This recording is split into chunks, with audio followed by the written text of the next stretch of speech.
Isso aqui é urgente, tá? Talvez essa seja a maior manobra política dos últimos 20 anos. As maldades do PT parece que não tem limites. Vamos lá, o que tá acontecendo? Depois de colecionar uma série de vitórias sobre a direita no ano passado, no primeiro ano de governo Lula, você lembra? CPI do MST deu o quê? Deu nada. CPI do 8 de janeiro se virou contra os bolsonaristas. Depois ele colocou o próprio advogado Zanin no STF, ganhou. Colocou agora o Dino no STF, conseguiu de novo. O segundo ano do PT começa e ele traz uma bomba. Ricardo Lewandowski, ele mesmo, o ex-ministro do STF, agora se torna ministro da Justiça do PT. E eu vou te mostrar porque que essa foto aqui, ó, com Lula, Janja, Dino e Lewandowski é tão perigosa para o Brasil. Você não tem ideia das decisões que este homem deu e do que pode vir a partir de agora. Já deixa o like no vídeo e se inscreva no meu canal. Você sabe que a gente está sofrendo um boicote aqui, mas nós estamos vencendo.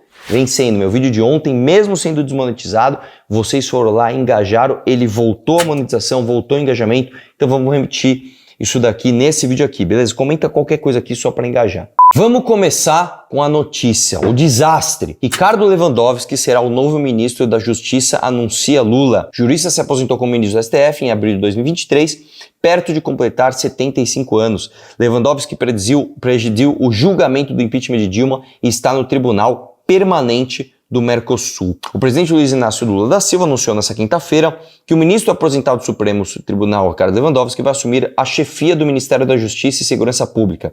Lewandowski vai suceder no cargo Flávio Dino, que foi nomeado por Lula e aprovado pelo Senado como novo ministro do STF. O anúncio foi feito no Palácio do Planalto. Lula estava acompanhado de Lewandowski, Flávio Dino e da primeira-dama, Janja da Silva. Segundo o presidente, a nomeação será publicada em 19 de janeiro e o novo ministro tomará posse em 1º de fevereiro. E dá uma olhada na foto, que é assim, é pra pegar sua cara e esfolar no asfalto. Tá lá o ministro Flávio Dino e o ministro Ricardo Lewandowski. Eu vou dizer uma coisa pra você, cara.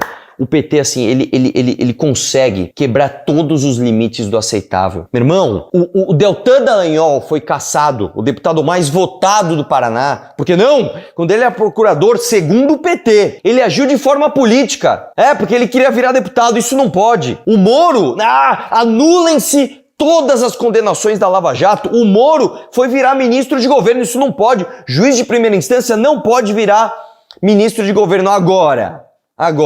Um ministro da Suprema Corte, cuja corte é desenhada institucionalmente para de forma alguma ter qualquer interferência política.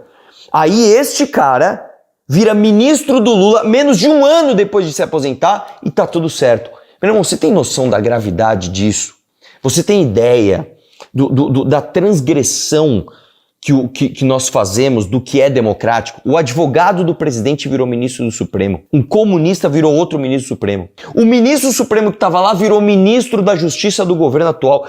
Cara, que bagunça é essa, irmão? Que bagunça é essa? Vamos ver o anúncio desse absurdo. Eu fiquei muito feliz porque eu tinha conversado com o ministro Lewandowski, tinha feito uma proposta. Não consegue nem falar o nome do cara.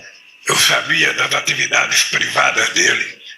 Conheço a família dele, conheço a mulher dele, e eu achava que ele ia colocar dificuldade dentro para ele. Sempre fala assim, meu amor, vamos viver nossa vida agora, deixa pra lá. Pausa. Eu vou te dizer uma coisa. O mandato do ministro do Supremo, ele é vitalício para isso, para que o cara nunca use o cargo para qualquer benefício político do futuro. É literalmente isso, meu irmão. Você vai ficar aqui até você fazer 75 anos. Que aí você vai sair daqui, você vai viver tua vida. Você vai na praia, você vai pra fazenda, você vai fazer outra coisa. Você não se mete mais em política. Mas no Brasil, com o PT, tudo é possível, irmão. Tudo é possível. Esse negócio de política.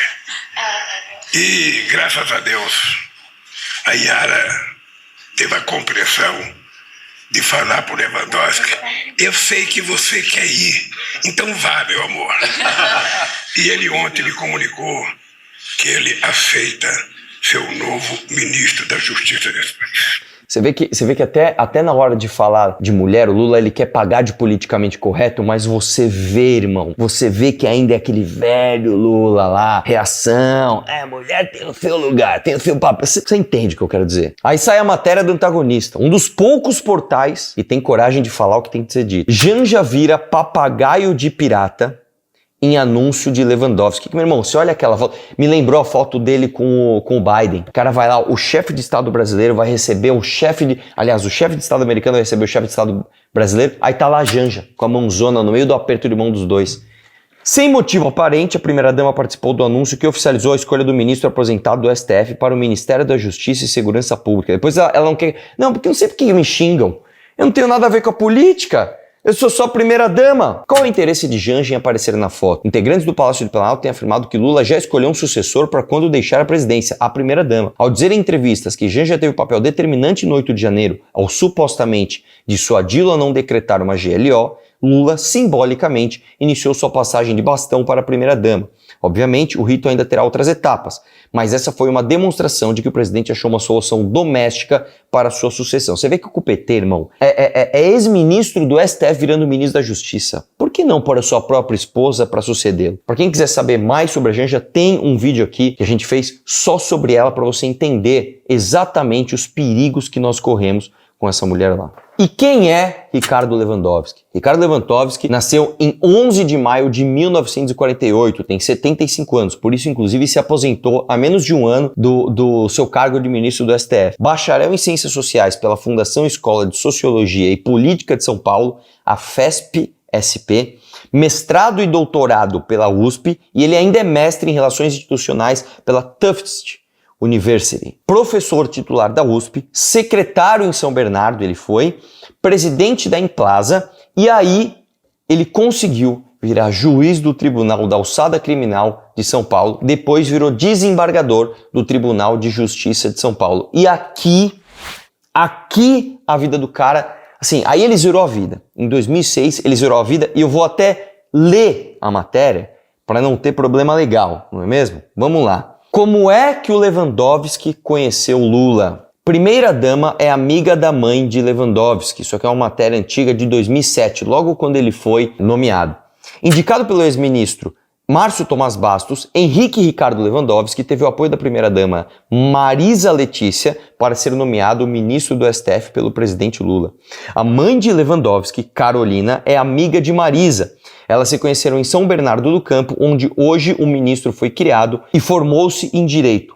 Auxiliares de Lula admitem que a amizade ajudou, mas não teria sido decisiva.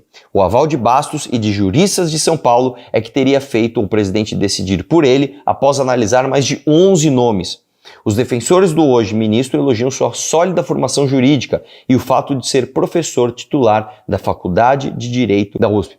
O próprio Lewandowski procurou Bastos para manifestar o seu desejo de ocupar a vaga. Ao final do processo, ele disputou o cargo com... Aí tem outros nomes aqui, mas enfim, né? Nos anos 80 ele teve ligações com o PMDB, foi secretário de governo do prefeito de São Bernardo, Aron Galante. Foi ele quem abriu um inquérito para investigar o presidente do Senado, Renan Calheiros, e determinou a quebra de sigilo fiscal e bancário do senador desde 2000. Pois é, meu irmão, pois é. E aqui tem um ponto muito importante. Em 2010, ele foi presidente do TSE, justamente quando a gente teve a primeira eleição aqui no Brasil, depois da aprovação da Lei Ficha Limpa. Né? Eu lembro que nessa época, cara, todo mundo que se candidatou falando: eu sou um dos autores da Lei Ficha Limpa, eu sou autor da Lei Ficha Limpa, que é basicamente o seguinte: se você cometeu algum crime, certo? Você tem que ficar 8 anos inelegível. Certo? Ele foi o presidente do TSE na primeira eleição em que a sociedade decidiu: olha, quem cometeu algum crime não pode se candidatar por 8 anos. Beleza? O que acontece logo em seguida? De 2014 a 2016, este homem presidiu o processo de impeachment, aliás, supervisionou o processo de impeachment, porque ele era presidente do STF à época, e o que aconteceu? Ele inventou da cabeça dele, tá? Essa parte realmente foi um golpe. Isso não está previsto na Constituição, isso nunca aconteceu na história. O que esse cara fez? Ele fatiou as votações. Vocês vão votar a queda da presidente Dilma aqui e vocês vão votar a perda dos direitos políticos aqui. Separou os processos políticos. as votações. E aí ela perdeu o mandato, mas não perdeu os direitos políticos, o que é um absurdo. Depois ela foi recusada nas urnas, a pesquisa dava ela em primeiro lugar para Senado em Minas, né? Ela ficou, se não me engano, até em quarto, não ficou nem, porque ganharam 2, ela não ficou nem em terceira, ela ficou em quarta na época. Então a própria população de Minas falou, não, cara, não queremos mais ela. Mais um absurdo, tá? Na história das inconstitucionalidades do Brasil. Olha essa matéria. Lewandowski disse que definição de golpe para impeachment de Dilma era política e não jurídica. Olha o que ele diz, aspas dele, tá? Golpe é uma expressão que pertence ao mundo da política e nós aqui no STF usamos apenas para expressões do mundo jurídico. Pera lá, então tudo bem você falar que o impeachment da Dilma foi um golpe? Não, isso é uma forma política de falar, não, tudo bem, eu vou apontar o dedo para alguém e falar assim, você é um ladrão. Não, isso é a expressão que a gente usa lá em casa, tá? A expressão jurídica deixa de lado, mas você é um ladrão. É inacreditável, cara, é inacreditável. Só que tem mais uma contradição. Olha isso aqui, ó. No ano anterior, quando já havia pedidos de impeachment de Dilma, Lewandowski chegou a dizer que o país precisava aguentar até a próxima eleição, em 2018, sem nenhum golpe institucional. Então, ou ele usou a expressão golpe para se referir ao impeachment de forma jurídica, o que é um problema, ou ele usou a palavra golpe de forma política, que também é um problema em vista de que ele era ministro do STF. E a cereja do bolo tá aqui, o core do problema tá aqui, ó. Lewandowski tem histórico de decisões favoráveis ao PT no STF e bom trânsito com opositores. Quando comandou o TSE, em 2010, foi assíduo defensor da lei ficha limpa.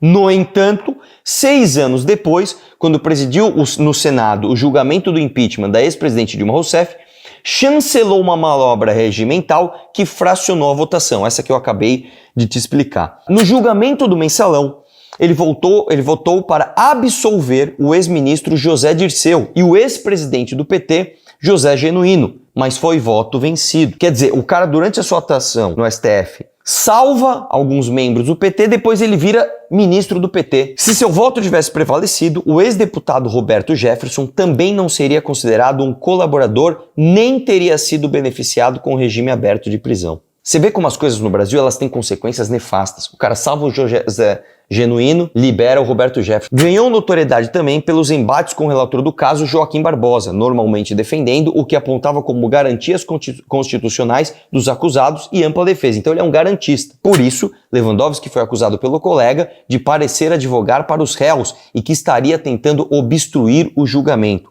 Com os processos da Lava Jato, o ministro também deu decisões que favoreceram Lula. Ele trancou, por exemplo, casos que tinham sido abertos na Justiça Federal do Paraná e autorizou que a defesa de Lula acessasse mensagens vazadas de integrantes da Força-Tarefa do Ministério Público Federal. Esse material deu início à derrocada da operação. Também autorizou, em outubro de 2018, a realização da entrevista da Folha com Lula, que estava preso em Curitiba havia 6 meses. Quem é que não lembra disso? O cara tava preso, mas não, dá uma autorização pra ele, a Mônica Bergamo vai lá entrevistar o cara. Mas assim, é só no Brasil, irmão, é só no Brasil. À época, dias antes da eleição presidencial, o então vice-presidente do STF, Luiz Fux, chegou a suspender a decisão de Lewandowski, proibindo que a colunista Mônica Bergamo da Folha realizasse a entrevista. O despacho de Fux foi respaldado pelo ministro Dias Toffoli e a entrevista não ocorreu naquele ano. Lewandowski, porém, deu uma nova decisão meses depois, o que viabilizou a entrevista de Lula em abril de 2019. Em março passado, pouco antes de se aposentar, deu uma decisão que atendia uma das prioridades do governo.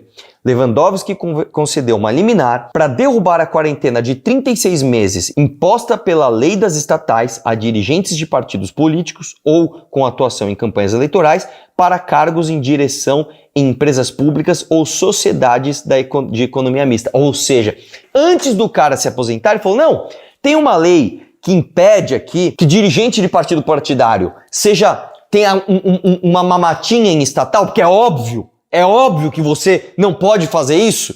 Você é um dirigente partidário, de repente você vira ali um cargo de uma estatal. Derruba a lei. Ele foi lá e assim, sem consultar a sociedade, sem fazer... Não, dá uma liminar aí, ó. Eu entendo que pode. Aí o cara sai do STF e vira ministro do Lula. E aí você quer ver o absurdo?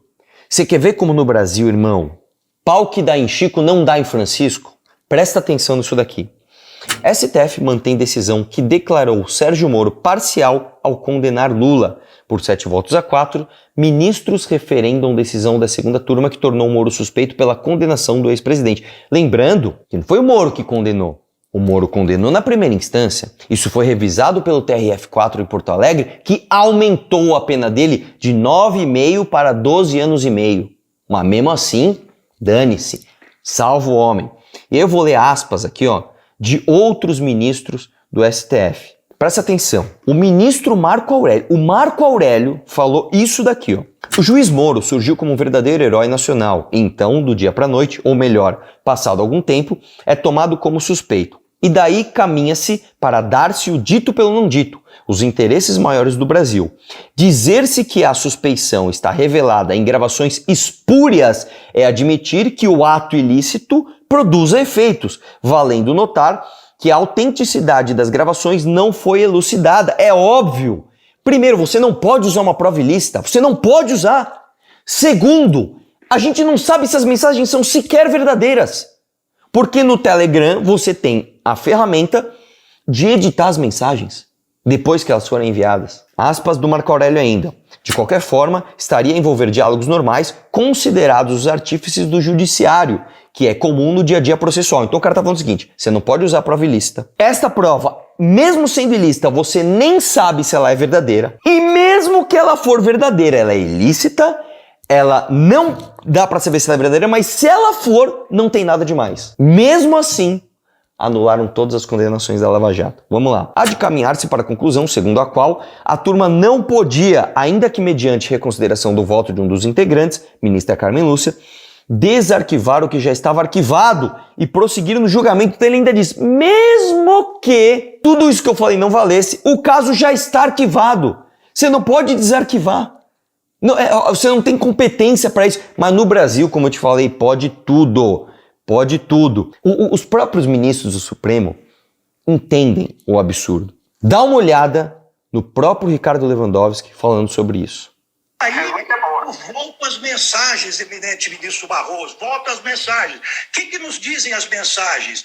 Que os procuradores de Curitiba estavam acertando clandestinamente negociações com autoridades estrangeiras. Eu pensei que Vossa Excelência fosse garantista, essa é uma prova ilícita, colhida mediante crime. Mas pode ser ilícita, mas enfim, pode ser ilícita. Foi amplamente veiculado e não foi adequadamente, a meu ver, contestado. Ou seja, não, é ilícita, mas ela foi amplamente divulgada. Até a Polícia Federal não atestou a autenticidade dessas provas. Atestou que a integridade da cadeia de custódia só não pôde completar a perícia. Mas é produto de crime, ministro. Por quê? Porque os Então o crime compensa para Vossa Excelência. O juiz destruíram as provas, deletaram as mensagens. Então, existe também o outro ditado, outro provérbio latino, que ninguém pode alegar a própria torpeza em benefício seu, não é? Bem, mas eu não quero me aprofundar nisso, eu quero apenas dizer que existem visões contrapostas. O que nós temos que combater aqui são modus operandi por parte, seja do Ministério Público, seja do Poder Judiciário, incompatíveis com o Estado democrático de direito. Entendi. Vamos lá. Ricardo Lewandowski, enquanto ministro do STF, presta atenção, enquanto ministro do STF, vai a evento do MST.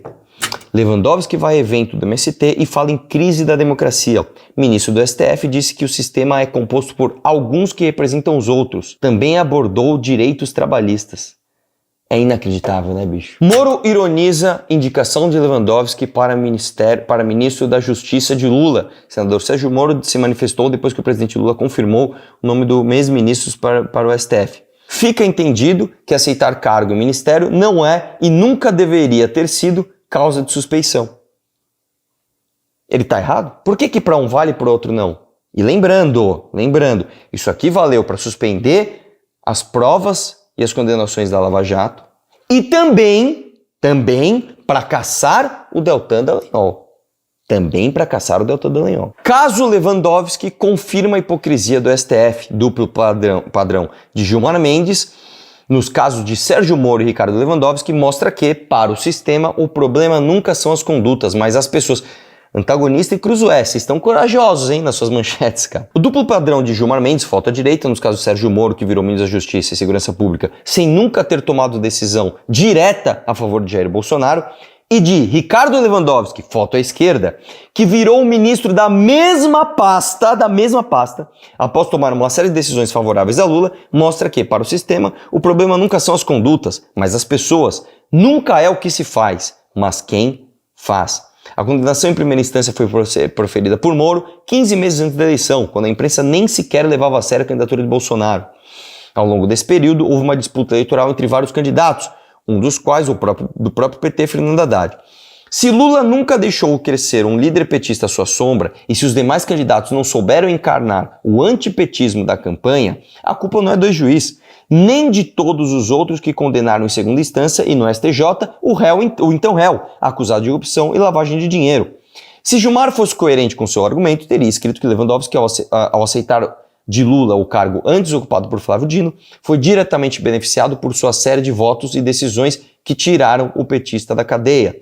Estabeleceram seus direitos políticos e o blindaram dos processos da Lava Jato. Mas o ministro indicado por FHC fez o contrário e ainda exaltou o brilhantismo do ex-colega sucessivamente indicado por Lula, além de sua coragem como presidente da corte num dos, aspas, períodos mais conturbados da nossa história, aquele em que Gilmar se aliou a Lewandowski contra a Lava Jato depois que a força-tarefa atingiu os tucanos. Meu irmão, você está no Brasil, você está no Brasil. Vamos ver o tweet do Deltan Dallagnol. Lula indicou hoje Ricardo Lewandowski, ex-ministro do STF, para o cargo de ministro da Justiça, no lugar de Flávio Dino, que agora vai para o STF como ministro político que Lula tanto queria.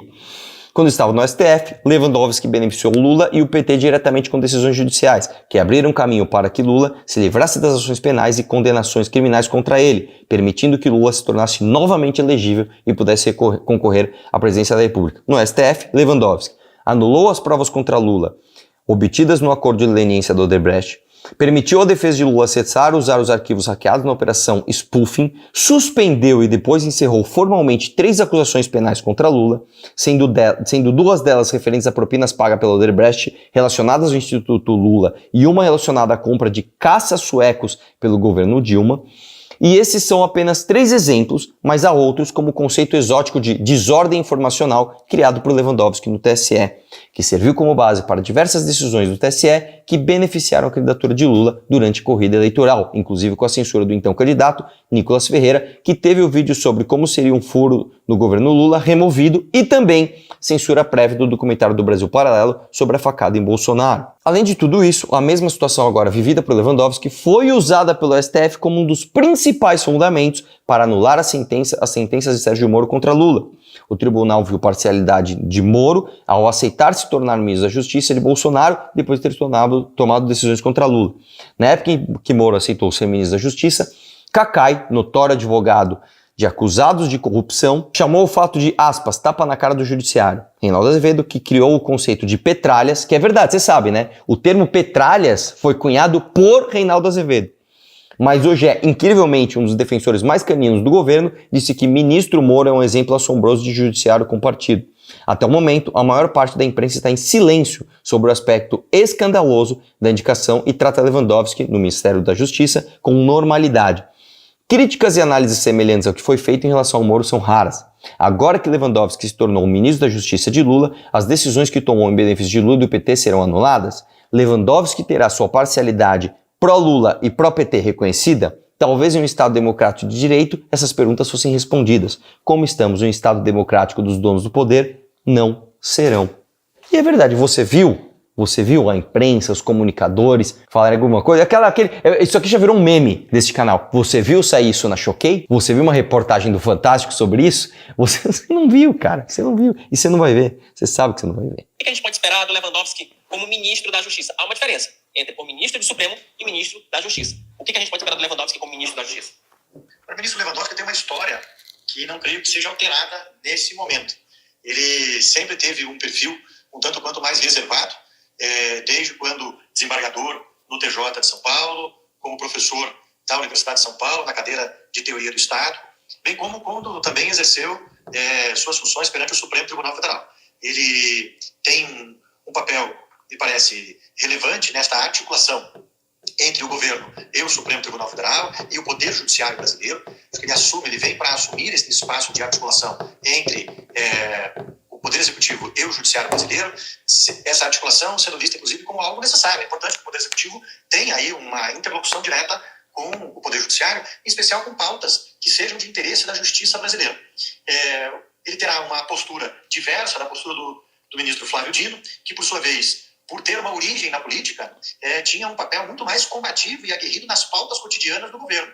Seja nas manifestações em defesa do governo, mas também nas manifestações cotidianas de todos os temas que envolviam o direito, vamos dizer assim, durante esse período que lá esteve, né? Acho que, inclusive, grande parte desses enfrentamentos que teve colocaram, de alguma forma, durante um período, em risco até mesmo, a saída dele ao Supremo Tribunal Federal. O ministro Lewandowski vem em outro momento.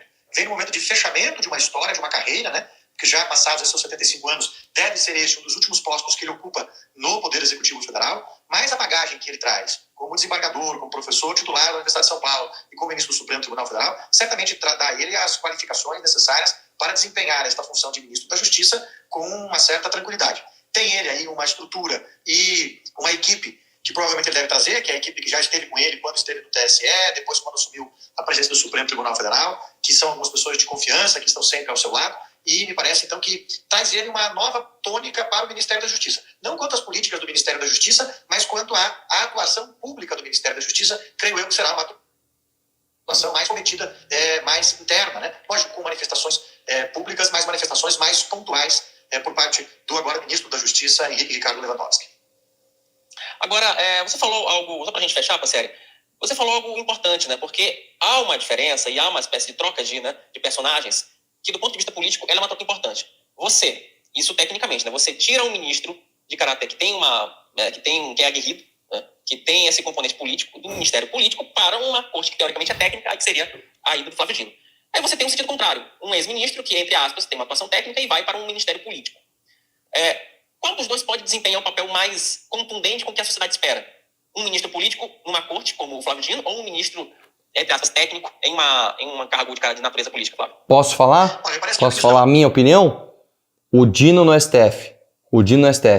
Porque ele vai estar um poder muito maior, sem ter que baixar a cabeça para ninguém, com clara atuação política numa corte que era para ser técnica.